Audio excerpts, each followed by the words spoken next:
best. Yes, that's what you do in these things. I mean, you know, we talked about earlier in the 10 o'clock show, there's the technology there that kind of lets us know where we think this stuff's going a lot better year after year. So we have a pretty good handle on where we think this is going. And if the track and everything that we're seeing right now is correct, then South and Southeast Georgia will take a pretty good brunt of this storm, but we may be sort of out of reach for most of that, except for our southeastern counties. 75, the current number.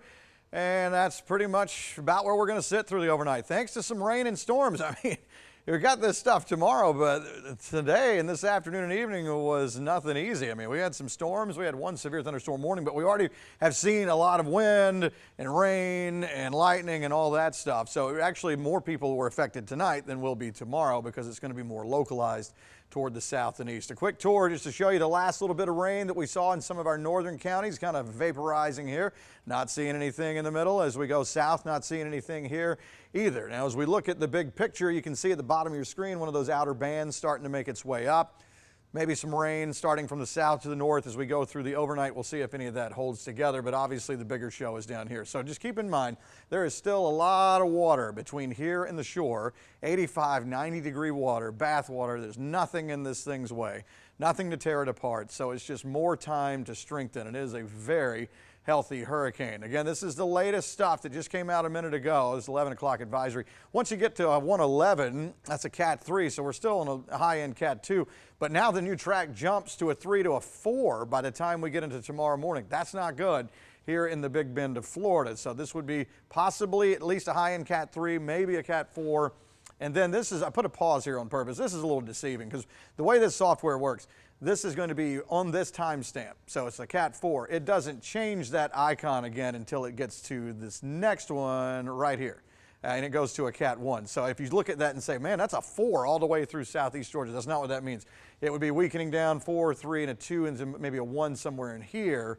And then to a tropical storm. So I know a lot of folks that were around for when Michael came through. We just talked about that a minute ago. If you remember, it was coming through our southern county still as a Cat 2 into a Cat 1. And this is a fast-moving storm system here. So it's not going to be over land for a really long time enough to really whittle it down. So it's still going to have a punch here in southeast Georgia. So the farther southeast you are, the better your chances are of seeing some gusty winds and some heavy rain with that. The severe threat generally along that track and to the east. We always talk about the dirty side of the storm, the side that has those outer bands with tornadoes and stuff. We are not on that side with this one. All right, so we're looking at the tropical storm warnings, which are in our southeastern half here. Tropical storm watch from Hancock County.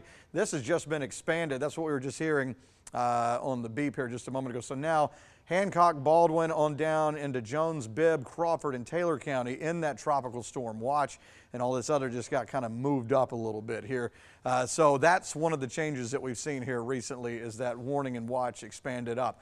So outside of that, the models, I was waiting, hopefully we get a new one here, but it's still kind of showing, again, mainly the farther south and east you are. This is going to be possibly where the core of it is.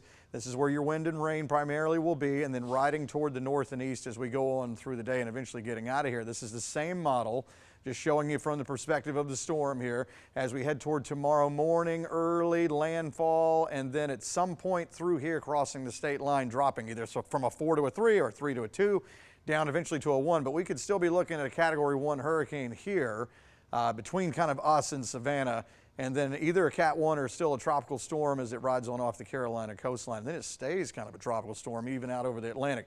The winds go right along with it. Pick where you live, and you can see 35, 40, 45 mile per hour winds. Not that bad.